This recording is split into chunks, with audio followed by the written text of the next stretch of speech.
how the heck are you? Welcome back. We are going to be digging into some Whimsy legacy story lore. As you know, this was originally like a Twitch series and stuff that I started during a subathon. I think it was like March 2023. So like as a result, some of the initial parts of like this challenge are very long videos, like very long. So since I've made the decision to move this over to a YouTube series, most of these episodes are going to be like 30 to 40 minutes long tops, like give or take. So basically to save you a bit of like catching up for is like, honestly, probably over 160 hours worth of video. I've decided to do like a lore catch up, like kind of video for you guys today. So this is going to introduce you to some of the characters and kind of give you like a brief overview of what happened in Generation 1 and kind of give you a tour of where we've lived, where we've been, what we've done, and so you know how we got to where we are today. So I think first things first is to kind of introduce you to the challenge itself and kind of like where the storyline is kind of coming from, if that makes sense. So this challenge was written by Caterade. And so Generation 1, so it's kind of titled Without a Home, but Not Without Love. So our story begins, as most stories do, with endurance. So you're homeless. You've gone out into the world with nothing but a tent and a dream. And as a child, you never had your own home. You were bounced from place to place, always dreaming of a suburban home to call your own, and with a family of your own. As you have since you were a young child, you long for a life of normalcy, and you're tired of everything around you being turbulent and broken, so you search for joy in the mundane. Life is lonely at first, but fortunately you find love with another homeless sim. You have nothing, but it feels like absolutely everything with your partner by your side. You're carefree, nature-loving, and you're a naive dreamer. Some may call you a hippie, but you just call yourself happy. From the ground up, you create. So you create candles, you fabricate your own furniture, you search dumpsters to make it by, and eventually you have a home of your own built by your own two hands, a tiny home. So not only is this the tiny home, but it's a tiny suburban home. Your dream is finally realized. You will stay in this comfy, small shoebox-sized home for the rest of your life, growing in your garden, raising your children, and selling things you make for an income at the local market. The way that we did this, I didn't make it suburban. So I really wanted to lean into like the eco lifestyle kind of thing. So this is here. This is called the shipping views. This is actually in Evergreen Harbor, which shipped with eco lifestyles. We were here. This is where it all began. This is where we set up our tent. And this is where we ended up meeting Poppy, which was actually at like a local bar that's kind of right across the road over there. And just to kind of show you a few screenshots that we've had. So this is quite literally Ren and Poppy. So they met at the bar, and then Ren, who has the red hair, Poppy is with the yellow hat. She invited her over, and here we are just kind of chilling and having maybe like a little bit of a yogurt parfait or something, because, you know, why not? But here's Ren and Poppy. So again, Ren was with the red hair, and then Poppy has the brown hair. I love these two so much. So they're becoming friends and they're getting closer and they're kind of like creating this bond. So let me give you a little peek into who Poppy is as a sim. So Poppy is a musical, nature-loving, fun-loving sim. She finds herself in Evergreen Harbor trying to begin a new life after a brutal breakup. With only the clothes on her back and her guitar, she sets out to find work, and she is certain that she cannot trust or love ever again, until she met Ren, who was with the red hair, if you remember. After seeing the differences that the work she and Ren are making in Evergreen Harbor, Poppy sets down her guitar and discovers a passion for civil design and eco-innovation. As time passes, Ren and Poppy discover their knack for recycling and DIY, and together they eventually build a simple, humble A-frame they made from recycled and fabricated materials, and Poppy had created a design for. This was their first step out of homelessness, and together the duo built a new life and moved about Evergreen Harbor, restoring each area to its former glory while politicking for eco-consciousness, energy, and living. With their future becoming clearer and through strong bonds of friendship, it is clearly realized that they were meant to be together. I am going to take you on a journey to their A-frame. And this house is still in Evergreen Harbor, and it is in a different neighborhood, which is up here. So again, during their time here, they fixed up this neighborhood, and then they moved here and they also fixed it up. So this is a little A-frame that we kind of pretended that they made everything for. Like they recycled and they DIY'd everything to make this home. And they literally built it out of things that they had found and like scrapped over time. So this is their little A-frame. The back area is where Ren and Poppy would both do yoga every single morning. And then eventually, as time went on, we actually made this into a recycling like lab, if you will, for Ren, where she kind of worked on her recycling and fabrication skills. This was once chock full of all of the like the cool fabrication machines and things that you need, but Ren had built this with her own two hands with Poppy's help. So we're gonna go inside this house really fast. So this is a roof. Like they're living in a roof. So you walk right in and then there's a ladder that gets up into the lofted area, which is where their bed was, but we'll get into that in a second. They had some decorations that they had put in here. Here's their little kitchen and then a little island as well as like a little living room area. And you can even see some of the toys that we had left behind. Oh my God, I'm kind of getting nostalgic right now. And then over here, we had kind of makeshifted a little area. Oh my God, that's Zenia's baby print. I forgot that. I want to come back and try to get that. Oh my God, I'm getting so emotional right now. There's Zenia's baby print. So then this is a little changing table and everything. And then here off on the side, this is where their bathroom was. You can say they had a shower as well as like a toilet over there. But this was fully functional. And then you go upstairs and then this was their bedroom. Like I said, they kind of like DIY'd everything. It was our first home, their first step out of homelessness. And I love it. So here they are. This is them living in their little A-frame house. And then here's Ren doing some yoga in the morning. Poppy's making some fruit salad as she does that. And then here they are getting married. So they fell in love, they got married, and they are just like best friends. They are so close. So they got married in a quiet, lush forest under a full moon. And then they decided that night, because they both knew that they wanted to be moms, they conceived a baby via science together, picking a donor that looks like Poppy using Ren's egg. And we did that with MC Command Center, by the way, because I actually wanted her to have like a pregnancy, just so you know. So here they are. This is actually a lot in... oh my God, the Granite Falls world that we had made. We remodeled it, we made it look very beautiful, and we put a wedding arch there, and they just eloped. It was perfect. And it was under a full moon. I love it. Here they are. So they didn't have a lot of money at this point. After their ceremony, they actually camped in Granite Falls together. So here they are. They're sharing a cute little selfie together. And then they had a weenie roast, and then Poppy also played her guitar and whatnot as well during this whole thing. So then, as you know, they wanted to be mothers so stinking bad. But then here Ren is telling Poppy that she is pregnant with who will be known as Zenia. So here they are. Here is Ren pregnant. Ren was the one that did carry Zenia. And then here is Zenia born. Shortly after Aspen was born, the two had gathered and recycled enough resources for their dream eco-community living quarters. And you can just really tell that this is a household that was really focused on love and nurturing each other. So here, there's a couple of baby photos with Aspen, because I don't know if you know, but Zenia is trans. So Zenia was born as Aspen. But here they are just loving on their brand new little baby. And then here we are, we're on to infancy now. So this is where it gets really fun. Shortly after Aspen was born, they had gathered and recycled enough resources for their dream eco-community living quarters. It was complete with a greenhouse courtyard, cornered with 4 micro homes for eco-loving Sims to all live together in harmony. So instead, via the rules, instead of having the Sims have like a suburban house that was really small, I decided to lean into the eco-green side of things a little bit and kind of like really run full bore into that.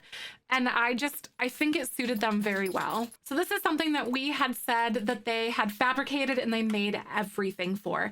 So you're going to see there are 4 houses, and we actually use the roommate function from university to get this to work. But if you have for rent, which is existing now, you could actually assign these to be for like tenants and then play it that way rather than having roommates. But yeah, all 4 of these are like corners that are like houses, and they're all adorable, and I can't wait to show you.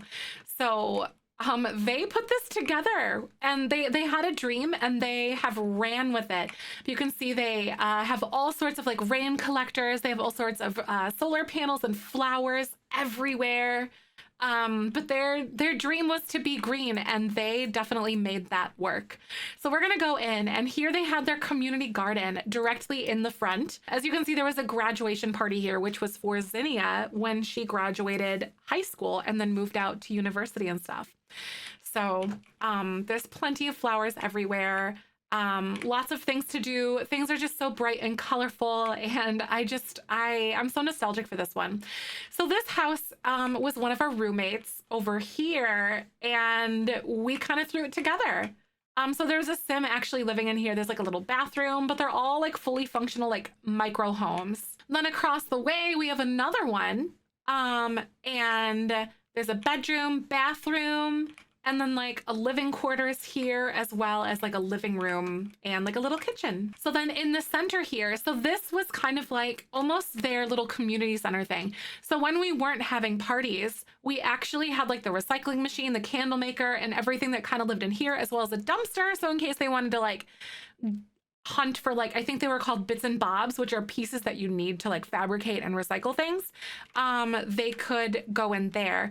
But this was like the final place where we had a graduation party for Zenia. Then going over this way, there was yet another house. You can see there was a fire that happened here. That was very interesting. But this is also like one of the units. Then last but not least, so there is a little mini courtyard area, and you're gonna see some screenshots that I'll show you in a little while. This is where we hosted a lot of our parties for Aspen or Zenia as she grew up. Then over here, this is where the family photos happened, and you can see there are some leftover pieces of right before we ended up like moving off to university. So this is us graduating from high school.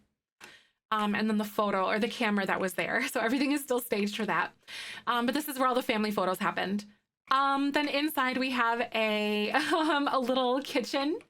I just think this was so darling. I loved building this house. Then this was Zenia's bedroom. So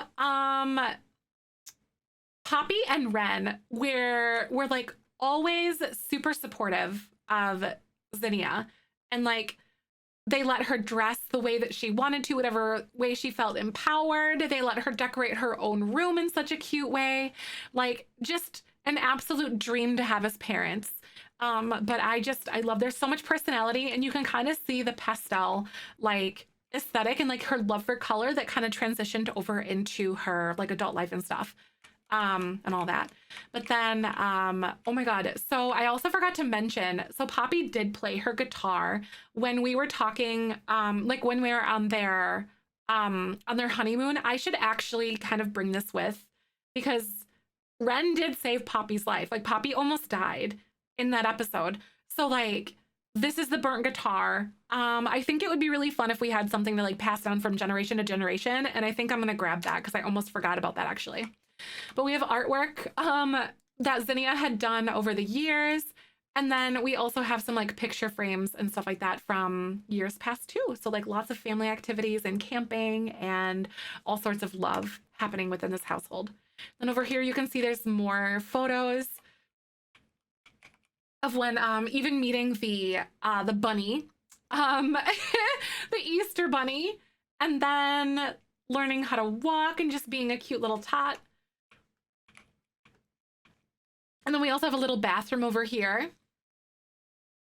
I love it. And then we're gonna go upstairs. So this is actually Ren and Poppy's sort of like own little area. So there's this really cool like little flower bed over here. Everything is just absolutely coated in like plants and green and love. You can just sense it everywhere. But this was their bedroom. And then there's lots of family photos everywhere. So you can see here's Ren spending some time with Zenia, and then some baby photos and stuff that we kept over the years, as well as like some photos from them when they first met. But I just love this family so much. They were, oh my God, I'm starting to get like all emotional. But this is where Zenia spent most of her life, honestly, most of her like adolescent life, surrounded by people who really cared about her. and by two loving moms who just adored her. So just gonna look through some of these photos here. As you can see, oops, I didn't realize that there was like this photo. It's kind of hanging out, but that was her like on the floor with Zenia, formerly known as Aspen. But here's an adorable little infant photo, learning how to walk. And then we spent some time at the Finchwick Fair. So here we are getting out and about together as a family. And then I just thought this was like the cutest little facial expression. You know, Zenia was definitely very inquisitive as a toddler, not at all like very like sneaky like this one implies, but still very cute.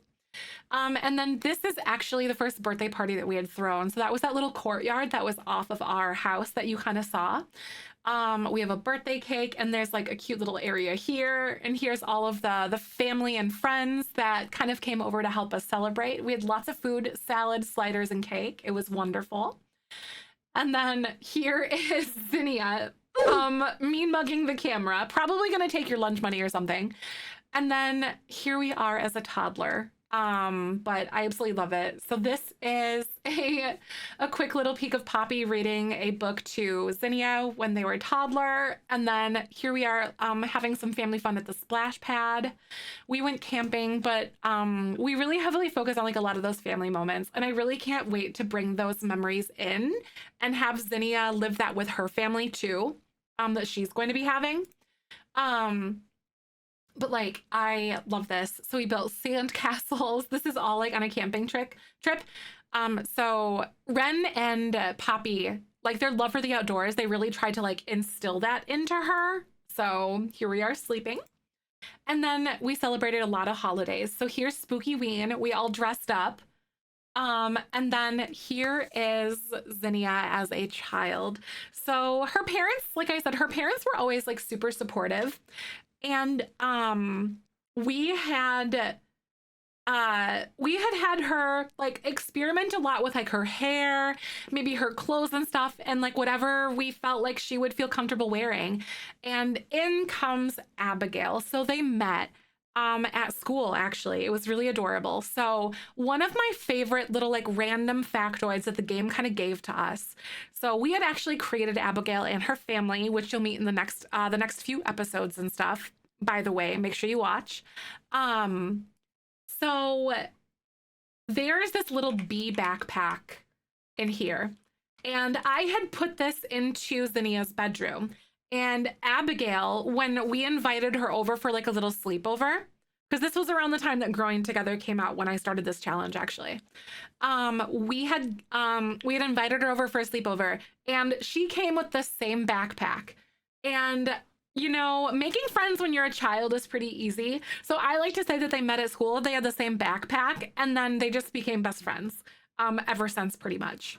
So that is like one of my favorite little things about them. So here they're having a little sleepover and a pillow fight. And then Abigail was honestly just like the sweetest, most helpful little child ever, pretty much since the beginning. So obviously in this household, we had like a lot of plants and things to kind of care for. And Abigail was right in there just helping, just did her own thing. It was great. Like, she's such a cutie. I love her. And then here we are becoming best friends, just getting closer and closer over the years. And then here we are celebrating some Winterfest vibes. So this is the infamous doorway where we took all of our photos. And then over here, so this is actually right before Zenia had become a teenager. This is actually on her birthday, and we had a coming out party.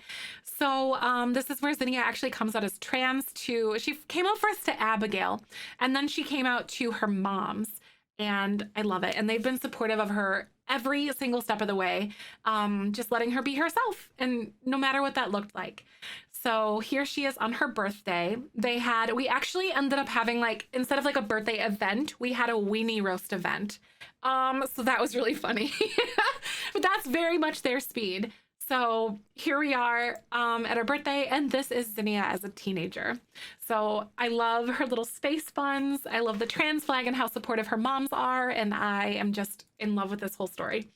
So here we are having some salad and some sliders and some cake together, hanging out, and you can see Abigail kind of there in the corner. That was before I gave her like a little makeover and stuff. That was like when she just aged up. But yeah. So then we also went to prom, and then I can't remember what it is, but I know there's like the prom royalty, and then there's like the jester. So Zenia actually ended up getting like the jokester jester thing, whatever that was. So that's Zenia on the left with like the other sim that also won. So she did go to prom, and she and Abigail went to States together too. They went as like friends. And then here we are as teenagers. So this is Abigail on the right, and then we have Zenia on the left, and they're just so they're adorable little girls though. I love them. And then here we are graduating. Of course, our moms are stoked. They're just absolutely excited about it.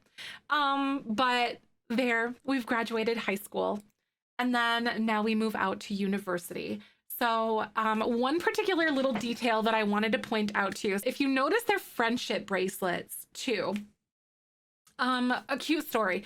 So when they were kids, I wanted them to make friendship bracelets together. And I was kind of tied up on whether or not I wanted Zenia to like make one or the other, whatever, for Abigail. And I felt like it would have been really adorable for Zenia to make her the rainbow one. And I almost picked the heart one. But then also during the exchange, Abigail was like, hey, I made one of these for you. And then it ended up being the heart one. So again, with the bee backpack and then like the friendship bracelet thing, it was just complete happenstance that the game just did it that way. And I just think it was like, it's just meant to be, in my opinion. Like, it's so sweet. So a little bit more about Zenia as we kind of walked down memory lane there. So Aspen, as you know, was their birth name. They were born on Winterfest in the middle of the blizzard. They were born in that little A-frame that we showed you. They were a happy, calm baby and grew into an inquisitive toddler, raised in a loving, nurturing environment, as you saw. They soon grew into a confident and curious child where they met their best friend, Abigail. These two were inseparable, and in their late childhood years, Aspen came out as trans to Abigail and then to their mothers, and now she would be known as Zenia. Abigail and Zenia became closer and eventually went off to university together. Here, Abigail meets Chris. So this is Chris. This is Abigail's first boyfriend. So this is them. They really started to bond, especially over like video games and stuff like that. They met at one of their classes in university, and they really just hit it off, and they were amazing and so sweet together. However, Zenia one day actually caught Chris cheating. He was hitting on another sim. So then Chris ended up actually failing out of university. And then it was like all in like the like a day span in the game. It was so crazy. So basically, Zenia found him cheating. They confronted him. Then he failed out of university. Like, what happened is we invited him to like move into our house actually, so he could straighten out his grades and get him back on track, because Abigail's just that kind of girl, you know, she's that girlfriend, she's gonna support you. And then when he was making dinner that night at the grill, he burned and he died, and then that was it, and that was the end of that. And then it kind of happened. So basically then like the next day, like despite her fear of fire from witnessing the traumas of Chris's death, Zenia saves Abigail's life from a fire because Abigail started cooking a grilled cheese. So like, what is going on? No, Abigail, not you too. I don't know what to do, you guys. Do I save her? Or do I have to roll the spicy dice again? I am losing my mind. You guys, help. Oh my God. So something that we usually do, we roll the dice to determine scenarios like this. We call them the spicy dice because it makes it real spicy. Oh my God. So CJ died this way too. Apparently we just shouldn't cook. I'm freaking out. I'm losing my mind. This is Zenia's best friend from elementary school. You guys are thirsty. What do the dice do? Okay, so for those of you guys who don't know, these are called our spicy dice. These are custom dice I had made for our challenges that we do. So red means dead. Yellow means we're okay. We're in the clear. So it's best of 3. Is Abigail going to die? I don't know. We're going to find out. Okay, so it's best of 3. So basically 2 reds is dead, 2 yellows is live. Okay, here we go, guys. First one. One thing towards death. So that's what, okay, if we roll another one, and it's red, she is dead. Oh my God, I'm scared. Okay.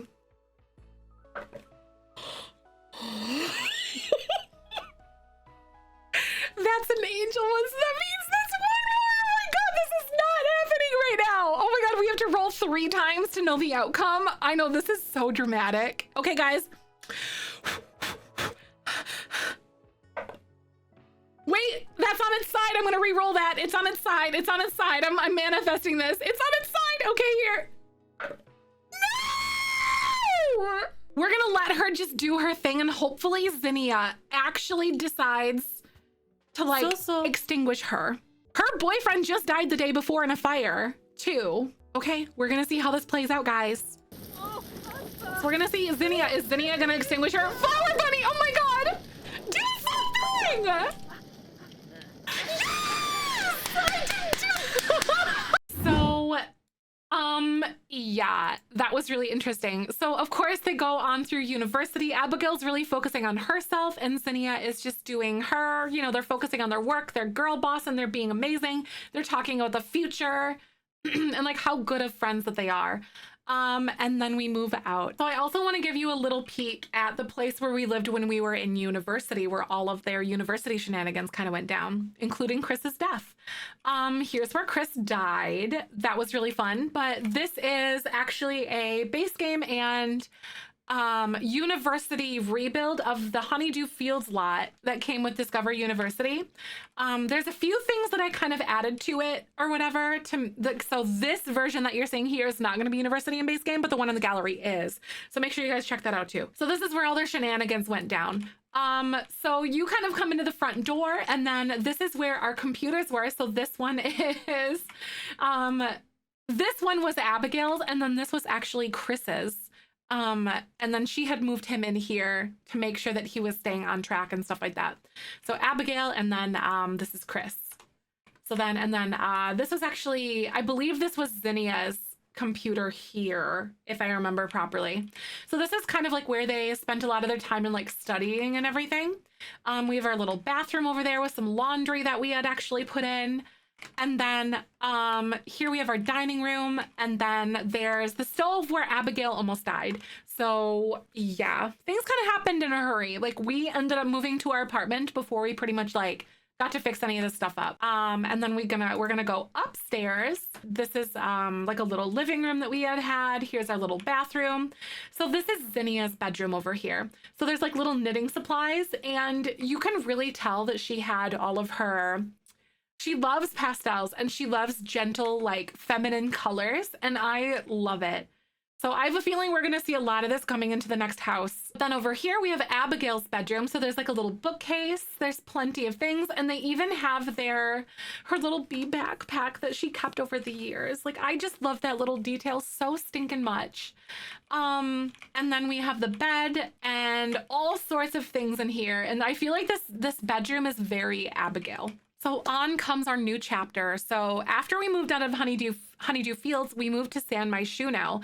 So Zenia is going to be a college professor. She wants to do her best. She wants to be an educator. She wants to girl boss it. And here we are adopting Seth Rogen, as you guys named the cat, Seth Rogen. That's it. And Zenia also got like a nice little makeover and stuff. And I love her choice of outfits and like her hair, her style, everything is just amazing. So here's our humble little apartment that we had when we were living in San Myshuno. A lot of things went down here. So this was our little living room, and I love their choice of color. You can really kind of see like where Abigail's kind of like earthy, woodsy, like fashion kind of came through, and then Zenia's taste kind of comes into play in some areas as well. But we have like a little closet here with like a little litter box. There's an entryway where you can kick off your shoes, and then it goes up into this little kitchen with like a little dining room over this way off of a bathroom. But then this is Zenia's bedroom. So you can see her degrees here, as well as some like some other little things that are very Zenia. You can tell that she's kind of packing a little bit. So then we go through this doorway, and then this is Abigail's room. So she's in the stylist career. So she has a lot of clothes in here. lots of handbags, lots of shoes. She's a shoe girly. And then of course we have like some her degree, as well as like some cat things kind of sprinkled about the apartment. But there was a lot of love and a lot of things to happen in this household. After Chris had passed away, we meet Marcus. So Marcus is actually one of her clients. So she's a stylist, and then Marcus is actually an influencer who has a pretty big following. Like, he's a pretty popular guy. So she met him, and here we are out to a nightclub together. So here they are kind of hitting it off. They're kind of chatting, and then they eventually become friends. So look at how handsome he is. I love his like his hazel green eyes. He's so pretty. And then Abigail is being super smooth here, of course, as she is. There's not really anything like super subtle about this girl, I swear. But then eventually these two do fall in love. And that's kind of where the next episode after this one, so I think it's like episode 29, and where that concludes. So, oh my God, it was really fun for me, not only to walk through like memory lane. There's kind of a couple things that I want to go back and grab, especially like the guitar, our handprint from when we were an infant, and just other little items of sentiment that I think are going to be really important. But oh my God. So thank you so much. I hope you guys really enjoy this challenge going forward. And I gotta tell you, there's a bunch of episodes that I have coming out. So every single Tuesday and Saturday, you guys can catch these episodes at around 1 p.m. Central Time. It is jam-packed full of drama, and there's some moments that are really going to keep you on the edge of your seat. Especially like with the next 2 episodes, I think. But yeah, so make sure you hit that like button, follow and subscribe and all that fun YouTube stuff. And by the way, channel members do get early access to my videos. So I also wanted to say thank you to anyone who chooses to support or might consider supporting in the future. I hope you enjoyed the lore rundown. So thank you so much, and I hope you enjoy the Whimsy Stories Legacy Challenge just as much as I do. I'll catch you later. Bye!